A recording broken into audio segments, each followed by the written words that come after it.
Hello everybody, Chris Profi, Musically Obsessed. Two things I want to do. I want to first give you my thoughts on Record Store Day, and then I also want to show you the three records that I bought in the Poughkeepsie version of Record Store Day. There's been a lot of comments on a couple of the Facebook pages that I follow concerning vinyl records and everything. With Record Store Day, a lot of negative comments. I was actually very surprised to see all the negative comments.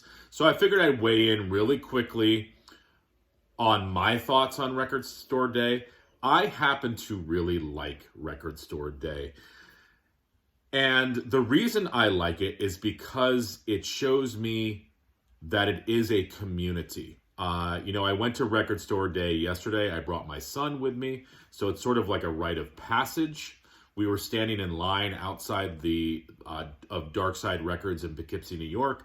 I was talking to the people online. I got up to the door. I was talking to the owner. We were talking music. We were talking, the T-shirts that people were wearing. One of the ladies in line was wearing a Descendants T-shirt. I was like, oh, I love your Descendants T-shirt. And we started talking about that. So, you get the community of record people. I also love that there were kids in line.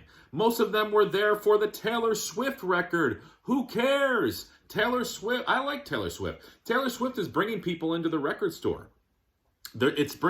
She's bringing young kids in. And maybe when those kids and parents come in and for the Taylor Swift record, maybe they'll buy something else and maybe they'll get turned on to something else. What's wrong with that? I don't see anything. You know what I think is happening is that you have a lot of people who have been collecting vinyl for a long time, and they sort of like that niche that they were in. It was like this closed community. And I think what Record Store Day has done is it's sort of opened up the community to everybody else.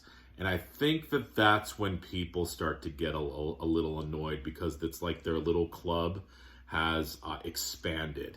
And I can kind of see what they're saying. It's sort of like when your favorite band becomes big, right? It's like, oh, Metallica sucks now because, they're on Jimmy Kimmel.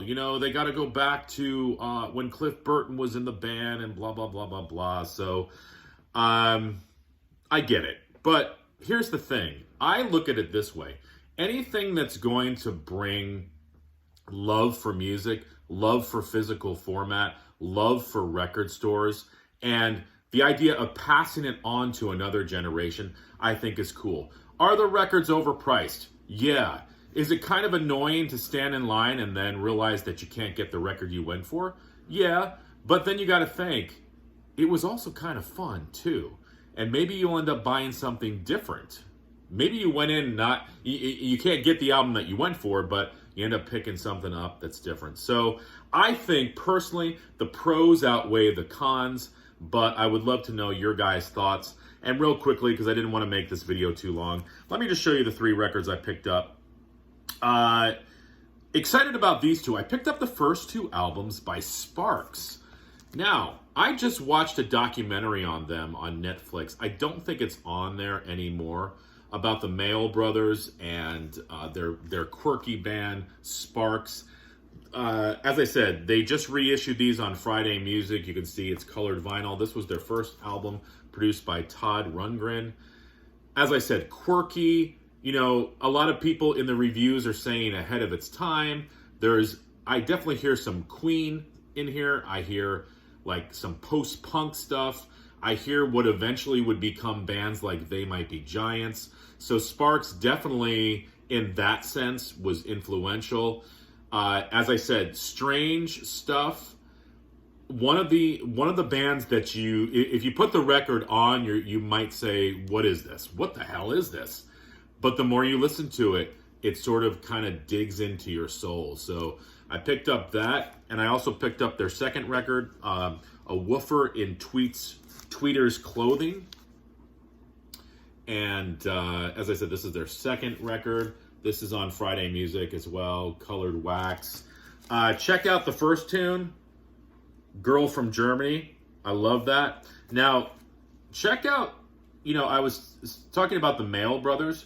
Russell is right here. He's like the good-looking guy. And then you've got his are they brothers? I'm not sure. I watched the documentary. I think they are. And this is his brother, sort of a Charlie Chaplin Hitler-esque looking chap. Sparks is still around. They actually just came out with a new record. And one of those bands that I've been wanting to get into, and finally picked up the first 2 records. I have Kimona My House, which was their 3rd album on CD, and I'm sure that will get reissued as well at some point. But yeah, the first 2 records by Sparks, I think they actually are brothers.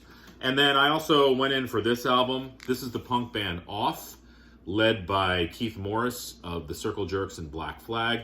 This is stuff that didn't appear on their album Free LSD. So this is called Free FLSD EP. This is on this like magenta vinyl. It's got 4 songs on side A. It's strange. I've never had a record like this. Side A is 45 RPM. Side B is 33 RPM. So side A, you've got the 4 songs that didn't appear on Free LSD. And then side B, you've got longer versions of the instrumentals that appeared on the album. And they're sort of jazzy. They're sort of spaced out. Very cool stuff. This is a die-cut album. And what's cool about this is that the O and Off, you can switch it to be different colors, which I thought was innovative for Off. So there you go, guys. A few of my thoughts, simple thoughts on Record Store Day. I didn't want to go too in-depth. I like it. Like I said, I think anything that is going to bring attention to physical format and record stores in general is a good thing. And there's always a couple releases that I end up picking up. So those are my thoughts. Hopefully everybody enjoys the rest of your Sunday. Bye.